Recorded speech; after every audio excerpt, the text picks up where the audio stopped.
उतर गया भारत के मकरू चेहरे से सेकुलरिज्म का निकाब उतर गया। भारतीय आर्मी चीफ का अपने अंधे मजहबी पेशवा के साथ अंधी अकीदत का अंधाधुंध मुजाहरा। जनरल उपेंद्र द्विवेदी फौजी वर्दी पहनकर गुरु राम भद्र आचार्य से मिलने पहुंच गए। अंधे को अंधेरे में बहुत दूर की सूझी। गुरु ने अपने चेले को ही अपना गुरु मान लिया और तोहफे में आजाद कश्मीर मांग लिया। भारत में सेकुलरिज्म के प्रचारकों में शदीद बेचैनी। हर कोई अपने आर्मी चीफ पर लान तान करने लगा। हिंदुत्व के जुनून में मुब्तला भारतीय शिद्दत पसंद भी गुरु चेले का तहफ्फुज करने सोशल मीडिया के मैदान में उतर आए। ये सब कुछ देखिए इस वीडियो में।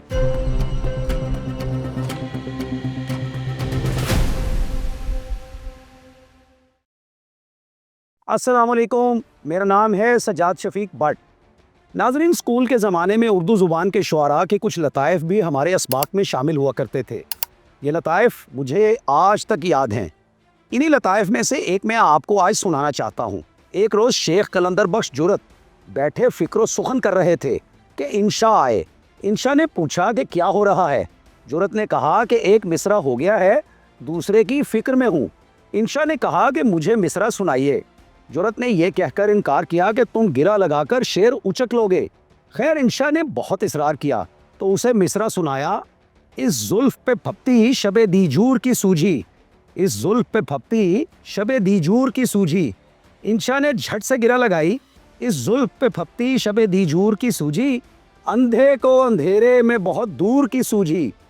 मज़े की बात यह है कि शेख कलंदर बख्श जुरत अंधे थे। जुरत हंस पड़े और लाठी उठाकर इंशा की तरफ लपके। देर तक इंशा आगे और जुरत पीछे पीछे भागते रहे। दरअसल शेख कलंदर बख्श जुरत बचपन में ही चीचक के आर्जे के बाइस नाबीना हो गए थे। अब जरा इस शेर के मानियों मफहूम भी समझ लीजिए। इस जुल्फ पे फपती शबे दीजूर की सूझी। शबे दीजूर कहते हैं अमावस की रात को, जबकि चांद नहीं निकलता और कामिल अंधेरा होता है। पुराने ज़माने में चोर अमावस की रात में ही वारदात के लिए निकला करते थे। यानी शायर कहता है कि मैंने अपने महबूब की जुल्फ देखी तो मुझे उसकी मुनासिबत से शबे दीजूर याद आई। तो आगे से इंशा ने जो गिरा लगाई, अंधे को अंधेरे में बहुत दूर की सूझी, यानी पहला मिसरा कहने वाला चूंकि अंधा है तो उसको अंधेरे में बहुत दूर की सूझी है और उस पर शबे दीजूर यानी महबूब से दूरी के घटा टॉप अंधेरे छा रहे हैं, जबकि उसकी मौजूदा हालत फिराक है, यानी महबूब तो उससे कहीं दूर, बहुत दूर है, तो उसे इस मुनासिबत से बहुत दूर की सूजत रखने वाला कहा गया है। तो नाज़रीन, ये लतीफ़ा जो मैंने आपको सुनाया इसका एक ख़ास मकसद है और वो ये है कि भारतीय army chief general Upendra Dwivedi अंधाधुंध अकीदत का मुजाहरा करते हुए फौजी वर्दी पहनकर अपने अंधे मजहबी पेशवा गुरु राम भद्र आचार्य से मिलने जा पहुँचे। इंडियन फ़ौज के सरबराह जनरल उपेंद्र द्विवेदी की अपने अंधे मजहबी पेशवा गुरु राम भद्र आचार्य से मुलाकात रियासत उत्तर प्रदेश के इलाके चित्राकोट में वाक़या उनके आश्रम में हुई। इस मुलाकात की चंद तस्वीर सोशल मीडिया पर सामने आने के बाद भारत में तो जैसे एक हंगामा बपा हो गया। बस यूँ समझ लीजिए कि शर्क क्या और गर्ब क्या, शुमाल क्या और जुनूब क्या, हर जानिब से एक तनकीदी सैलाब है जो उमड़े आता है।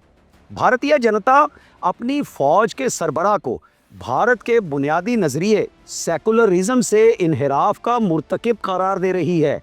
लोगों का कहना यह है कि ऐसा पहले कभी नहीं हुआ कि कोई आर्मी चीफ वर्दी पहनकर अपने मजहबी पेशवा की खिदमत में हाजिर हुआ हो। सोशल मीडिया पर वायरल होने वाली गुरु चेले की इस तारीखी मुलाकात की तस्वीर पर जहां एक जानिब तनकीद हो रही है तो एक तबका आर्मी चीफ की हिमायत भी कर रहा है। तो ये हंगामा आखिर है क्या? इसलिए सबसे पहले हम ये जान लेते हैं कि इस मुलाकात में क्या हुआ। गुरु राम भद्र आचार्य ने मीडिया को बताया कि उनकी एक तकरीब में इंडियन फ़ौज के सरबराह आए थे और उनसे बातचीत भी हुई थी। गुरु राम भद्र आचार्य ने दावा किया कि मैंने उन्हें राम मंत्र के साथ वही दक्षिणा दी जो हनुमान को दी गई थी और उन्होंने लंका में फतह हासिल की थी, जबकि मैंने उनसे अपनी दक्षिणा में ये दरख्वास्त की कि मुझे आज़ाद कश्मीर यानी पाकिस्तान के पास मौजूद कश्मीर वापस भारत में चाहिए। याद रहे कि हिंदू मज़हब में गुरु को चेले की जानिब से जो अतिया या फीस दी जाती है اسے گرو دکشنا کہتے ہیں۔ تو خاکم بدہن یعنی میرے منہ میں خاک آزاد کشمیر کو مقبوضہ کشمیر بنا دینے کے لیے چیلے نے گرو کو نہیں بلکہ گرو نے چیلے کو دکشنا دے ڈالی ہے۔ یہ پیش رفت یعنی گرو چیلے کی یہ ملاقات ایک ایسے وقت میں ہوئی ہے جب پاکستان اور بھارت کے درمیان تعلقات انتہائی کشیدہ ہیں۔ بھارت نے مقبوضہ کشمیر کے سیاحتی مقام پہلگام میں شدت پسندی کے واقعے کا الزام پاکستان پر عائد کیا تھا، جس کی پاکستان نے سختی سے تردید کی اور اس واقعے کی غیر جانبدارانہ تحقیقات کا مطالبہ کیا۔ بھارت نے تحقیقات کے مطالبے پر تو کوئی رد عمل نہیں دیا، البتہ جنگی جنون میں مبتلا ہو کر 6 اور 7 مئی کی درمیانی رات کو پاکستان کے اندر متعدد فضائی حملے کیے، جن کے نتیجے میں درجنوں پاکستانی شہری شہید ہو گئے۔ پاکستان نے بھی فی الفور جوابی کارروائی کی اور بھارت کو بڑے پیمانے پر جانی، مالی اور دفاعی نقصانات پہنچائے، جس کے بعد امریکہ کی ثالثی میں دونوں ممالک کے درمیان جنگ بندی ہو گئی۔ اب ان حالات میں بھارت کے آرمی چیف کا باوردی ہو کر اپنے مذہبی چیف سے ملنا اور اس سے جنگی ہدایات وصول کرنا نہ صرف بھارتیہ آئین و قوانین کی صریح خلاف ورزی ہے، بلکہ بھارتی فوجی کمان کے لیے طے شدہ اصولوں سے بھی کھلا انحراف ہے۔ بھارت ہمیشہ سے اپنے آپ کو ایک سیکولر ملک قرار دیتا آیا ہے، یعنی بھارت یہ دعویٰ کرتا ہے کہ وہ مذہب کو ذاتی معاملہ قرار دیتے ہیں اور ملکی امور میں مذہب کو دخل دینے کی قطعاً کوئی اجازت نہیں دیتے۔ بھارتیہ آرمی چیف جنرل اپندر دویدی کی گرو رام بھدر آچاریہ سے ملاقات کے متعلق بھارتی فوج یا دیگر حکام نے اب تک کوئی بیان جاری نہیں کیا ہے۔ تاہم یونیفارم میں ہونے کا مطلب ہی یہی ہے کہ وہ سرکار کی نمائندگی کرتے ہوئے وہاں گئے۔ انڈین آرمی چیف کی اپنے مذہبی پیشوا سے اس ملاقات کے حوالے سے سوشل میڈیا پر تبصرے اور سوالات ہو رہے ہیں۔ ڈاکٹر جیسن فلپ نے لکھا ہے کہ انڈین آرمی چیف اپندر دویدی نے یونیفارم میں ایک ہندو گرو سے ملاقات کی، اور یونیفارم میں ہونے کا مطلب یہ ہے کہ وہ سرکار کی نمائندگی کرتے ہوئے وہاں گئے۔ ڈاکٹر جیسن نے یہ بھی لکھا ہے کہ ایسا پہلے کبھی نہیں ہوا تھا۔ انڈیا ایک سیکولر ملک ہوا کرتا تھا۔ ہم ایک دلچسپ دور میں رہتے ہیں۔ اسی طرح انڈین فوج کے سابق افسر کرنل پون نیر نے یہ سوال اٹھایا ہے کہ کیا اس سے پہلے بھی کبھی کوئی آرمی چیف اپنے مذہبی پیشوا سے ملنے یونیفارم میں گئے ہیں۔ انہوں نے مزید لکھا ہے کہ فوجی چھاؤنیوں کے اندر افسران مندر، مسجد اور گردوارے میں جا کر اپنی اپنی مذہبی رسومات ادا کر سکتے ہیں، لیکن جو آرمی چیف نے کیا یہ فوجی اصولوں اور روایات کی کھلی خلاف ورزی ہے۔ پھر سشانت سنگھ نامی بھارتی شہری نے اپنا رد عمل دیتے ہوئے لکھا ہے کہ یونیفارم میں، اپنی سرکاری حیثیت میں، اور وہ بھی آرمی چیف، یہ سب بہت ہی حیرت انگیز ہے، یعنی ہلا دینے والا ہے۔ جیسن فلپ، کرنل پون نیر اور سشانت سنگھ جیسے کروڑوں بھارتی شہریوں کے ساتھ دراصل دھوکہ ہو گیا ہے۔ یہ لوگ اور ان جیسے دیگر کروڑوں بھارتی تو یہ مانتے آئے تھے کہ ان کا ملک سیکولرزم کے اصولوں کی بنیاد پر چلایا جا رہا ہے، لیکن در حقیقت ایسا تھا نہیں۔ ہو سکتا ہے اب ایسے افراد کی آنکھیں کھل جائیں اور وہ حقیقت کو بغور دیکھ سکیں اور سمجھ پائیں۔ اللہ کرے، ہم تو دعا ہی کر سکتے ہیں۔ اچھا، یہی نہیں کہ بھارتی عوام میں جنرل اپندر دویدی پر صرف تنقید ہی ہو رہی ہے، دوسری جانب غلاظت ذہنی میں مبتلا کچھ ایسے قبیح عناصر بھی ہیں جو انڈین آرمی چیف کی ناروا طور پر حمایت کرتے ہوئے دکھائی دے رہے ہیں، اور یہ وہی لوگ ہیں جو آزاد بھارت کے بانی موہن داس کرم چند گاندھی جی، مہاتما کے قاتل نتھو رام گوڈسے کے حمایتی ہیں، اور وہ نہ صرف 7 ممالک پر مشتمل پورے سارک خطے کو اکھنڈ بھارت بنتا دیکھنے کے منتظر ہیں، اور بھارت کو ایک ہندو دیش بنا دینے کی دلی تمنائیں رکھتے ہیں، بلکہ جب اور جہاں کہیں موقع ملے وہ بھارتی مسلمانوں، بدھ مت کے ماننے والوں، مسیحیوں، جین مت کی تعلیمات پر یقین رکھنے والوں، سکھوں، آدیواسیوں، شودروں اور دلتوں، یعنی اپنے سوا سبھی کے خلاف مذہبی بنیادوں پر نفرت کی آگ بھڑکانے میں ملوث پائے جاتے ہیں۔ سوشل میڈیا پر موجود پرناؤ مہاجن نے سوال اٹھایا ہے کہ کیا آرمی چیف غلطی پر ہیں؟ سوال کرنے والے کی جرأت دیکھیے، اور اس کے فوراً بعد انہوں نے ان لوگوں پر تنقید کی ہے جو آرمی چیف کے اپنے مذہبی پیشوا سے ملاقات پر سوالات اٹھا رہے ہیں۔ مہاجن نے ایسے ناقدین کو نام نہاد دانشور قرار دیا ہے۔ ان کا کہنا یہ ہے کہ انڈیا کے سیکولر تشخص کے بارے میں किसी को फिक्रमंद होने की ज़रूरत नहीं। क्यों नहीं जनाब, क्यों नहीं? क्यों नहीं है ज़रूरत फिक्रमंद होने की? अगर आप एक हिंदू रियासत हैं तो अपना वो तसव्वुर सामने लाइए मुकम्मल तौर पर। अच्छा, महाजन ने सोशल मीडिया के ज़रिए ये पैगाम भी दिया है कि मज़हब हमारे निजी और पेशावराना ज़िंदगी का लाजमी हिस्सा है और हमें इस पर हर हैसियत में कारबंद रहना होगा। अच्छा, यही बात जब हम पाकिस्तानी कहते हैं ना, तो फिर दुनिया को बड़ी तकलीफ होती है और भारत जो है ना वो उठा उठा के बातें दुनिया में पेश करता है। अच्छा, एक और भारतीय सोशल मीडिया यूज़र ने अपने ख़यालात का इजहार इन अल्फाज में किया है कि मज़हब कोई ऐसी चीज़ नहीं जिसे छुपाया जाए, मज़हब का सियासत से कोई लेना देना नहीं।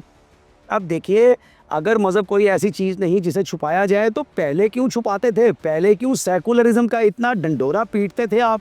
सीधे भाव आइए ना, ये बताइए कि आप एक हिंदू देश हैं और हिंदुओं के अलावा किसी को पसंद नहीं करते हैं, और ये गुरु चेला, इनके बारे में ये जानना चाहिए। ये दोनों ब्राह्मण हैं और दोनों हिंदुओं की सबसे ऊंची जाति से ताल्लुक़ रखते हैं, जो कि दरअसल भारत के ऊपर हुक्मरान है। बाकी जितनी जातियां हैं वो इनकी नौकर हैं, इनकी ग़ुलाम बनी हुई हैं।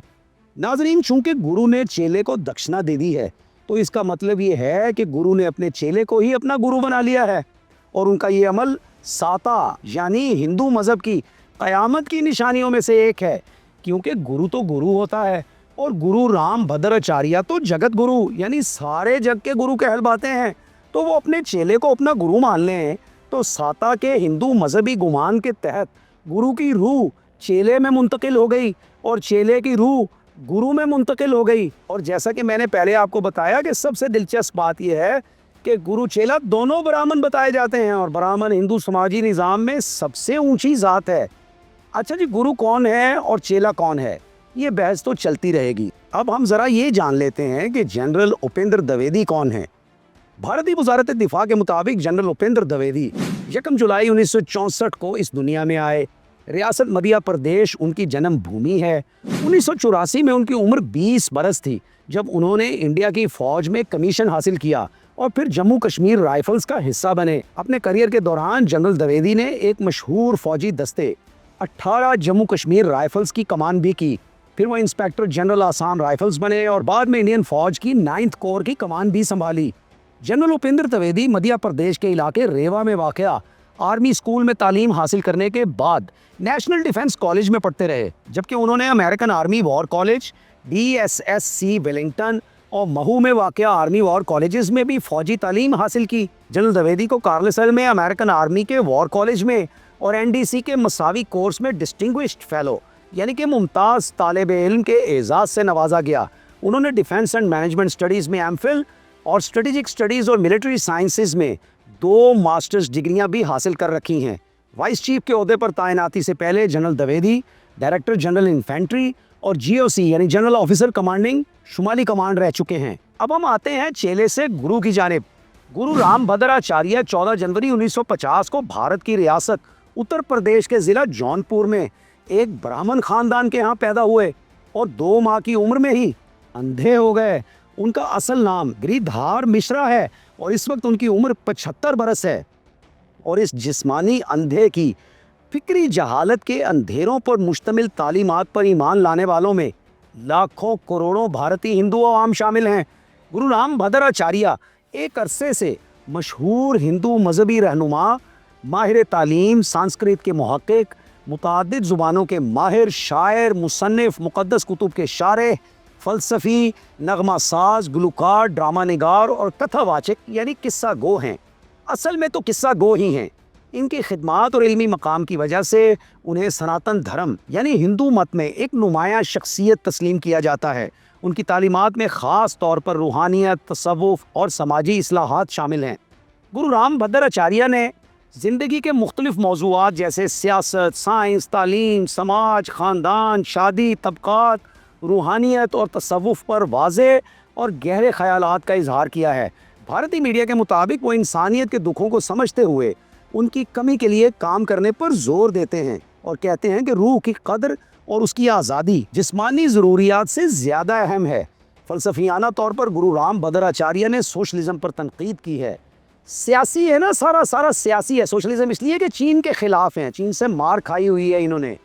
और गुरु राम भद्राचार्य ने सोशलिज़म पर तनकीद की है اور اسے انسان کی روحانیت کے خلاف قرار دیا ہے، کیونکہ ان کے مطابق سوشلزم صرف جسمانی ضروریات کی تکمیل پر توجہ دیتا ہے اور روحانی آزادی کو نظر انداز کر دیتا ہے۔ ان کے نزدیک سوشلزم ایک طبقاتی نظام ہے جو جمہوریت کے اصولوں کے منافی ہے، اور اس کا اصل مقصد ایک طبقے کی حمایت اور دوسرے کی تباہی ہے۔ گرو رام بھدر آچاریہ کے مطابق روح اور مادے میں کوئی تصادم نہیں ہوتا، کیونکہ دونوں ایک دوسرے کے متضاد یا مخالف نہیں بلکہ ایک دوسرے کے ساتھ ہم آہنگ اور مربوط ہیں۔ وہ روح کو ایک لطیف، نازک اور غیر مادی وجود سمجھتے ہیں جو جسمانی مادے کے ساتھ مربوط ہوتا ہے، لیکن اس کا وجود مادے سے بالکل مختلف نوعیت کا ہوتا ہے۔ روح مادے کی طرح محدود نہیں بلکہ ایک ماورائی حقیقت ہے جو جسم کے اندر سرایت کر جاتی ہے، جیسے ہوا پانی میں گھل جاتی ہے۔ یہ فلسفہ اس بات پر زور دیتا ہے کہ روح جسم کی حیت یا فارم ہے اور جسم کے بغیر روح کا وجود ممکن نہیں، لیکن روح مادے کی کثافت سے آزاد اور لطیف ہے۔ مادہ اور روح کا تعلق میکانکی یا تصادم کا نہیں بلکہ ایک مربوط نظام کا ہے، جہاں روح جسم کے افعال میں شامل ہوتی ہے اور جسم روح کی لطافت اور توانائی کا مظہر ہے۔ مزید برآں روح کی تخلیق براہ راست خداؤں کے حکم سے ہوتی ہے، نہ کہ مادہ کے ارتقاء یا تناسل سے۔ اس لیے روح اور مادہ کی نوعیت اور ماخذ مختلف ہیں، لیکن وہ ایک دوسرے کے ساتھ تصادم نہیں کرتے بلکہ ایک مشترکہ وجود کی تشکیل کرتے ہیں۔ حال ہی میں انہیں ان کی ادبی خدمات کے اعتراف میں بھارت کا سب سے بڑا ادبی اعزاز گیان پیٹھ ایوارڈ بھی دیا گیا ہے۔ بھارتیہ صدر دروپدی مرمو نے 16 مئی 2025 کو وگیان بھون نئی دہلی میں منعقدہ ایک تقریب کے دوران سنسکرت کے عالم جگت گرو رام بھدر آچاریہ کو 58واں گیان پیٹھی ایوارڈ عطا کیا۔ اس سے پہلے بھی انہیں ساہتیہ ایوارڈ اور پدم بھوشن ایوارڈ سمیت درجنوں اعزازات عطا کیے جا چکے ہیں۔ گرو رام بھدر آچاریہ کے مطابق وہ روحانی بیداری اور خود شناسی، سچائی، بہادری اور اخلاقی دیانتداری، انسانی وقار اور آزادی، سماجی انصاف اور اصلاح، وحدت کا فلسفہ، مراقبہ اور ذہنی یکسوئی، نیک صحبت اور علم حاصل کرنا، اخلاقی پاکیزگی، روحانی تجربہ کی علمی اور نفسیاتی ساخت، خود شناسی اور وجود کی گہرائیوں میں غوطہ زنی کے اسباق سے ہندو خواص و عوام کو روح شناس کروا رہے ہیں۔ لیکن یہ صرف باتیں ہیں، یہ صرف فلسفہ ہے، یہ صرف کچھ مذہبی باتیں ہیں، کچھ فلسفہ ہے، کچھ منطق ہے اور کچھ بہت موٹی موٹی باتیں ہیں جو صرف لوگوں کو الجھانے کے لیے ہیں۔ اصل بات یہی ہے کہ یہ پاکستان سینٹرک ہیں، پاکستان کے خلاف ہیں، مسلمان کے خلاف ہیں، اور ہندو مت میں بھی یہ صرف برہمنوں کے حامی ہیں، اور برہمنوں کے علاوہ تمام لوگوں کے یہ لوگ خلاف ہیں۔ شودروں کے یہ خلاف ہیں، دلتوں کے یہ خلاف ہیں، آدیواسیوں کے یہ خلاف ہیں، مسلمانوں کے یہ خلاف ہیں، مسیحیوں کے یہ خلاف ہیں، بدھ متوں کے یہ خلاف ہیں، جینوں کے یہ خلاف ہیں، سکھوں کے یہ خلاف ہیں، اور اسباق ان کے دیکھیے ایسے لگتا ہے جیسے آسمان سے تعلیمات ان کے اوپر اتر رہی ہیں۔ کہنا کچھ، کرنا کچھ، بغل میں چھری، منہ میں رام رام، یہ تو ان کا حال ہے۔ اچھا جی، جنرل اپیندر تویدی کی گرو رام بھدر آچاریہ سے باوردی ملاقات نہ صرف ان کے تمام خیالات و نظریات اور تمام اخلاقی اسباق کی مکمل نفی کرتی ہے، بلکہ ان کی پاکستان پر حملہ آور ہونے اور خاکم بدہن یعنی میرے منہ میں خاک، آزاد کشمیر کو بھارت میں شامل کرنے کی حسرت ناپاک ان کی فکری خباثت اور دماغی نجاست کو ظاہر کرتی ہے۔ جی ناظرین، آپ کا کیا خیال ہے؟ کیا بھارت کے نام نہاد سیکولرزم کا بھانڈا بیچ چوراہے میں پھوٹ چکا ہے؟ کیا بھارتی فوج در حقیقت ایک ہندو فوج ہے؟ کیا بھارت جلد ہی ہندو مت کو سرکاری مذہب قرار دے دے گا اور دیگر تمام مذاہب سے تعلق رکھنے والوں کو ناپاک یعنی ملیچ قرار دے دے گا اور انہیں ہندو مت قبول کرنے یا ملک سے نکل جانے پر مجبور کر دے گا؟ کیا بھارت کے شکست خوردہ جرنیل اپنے زخم چاٹ رہے ہیں اور انہیں سمجھ نہیں آ رہی کہ وہ اپنی عالمی رسوائی کا بدلہ پاکستان سے کیسے لے پائیں گے؟ کیا بھارت اسرائیل کے نقش قدم پر چل رہا ہے؟ کیا پاکستان کو ایک قوم، ایک جان ہو کر بھارت کے ساتھ ایک بھرپور جنگ کے لیے تیار رہنا ہوگا؟ ہمیں اپنے خیالات سے ضرور آگاہ کیجیے گا، انتظار رہے گا۔ اسی کے ساتھ اللہ حافظ، اللہ نگہبان۔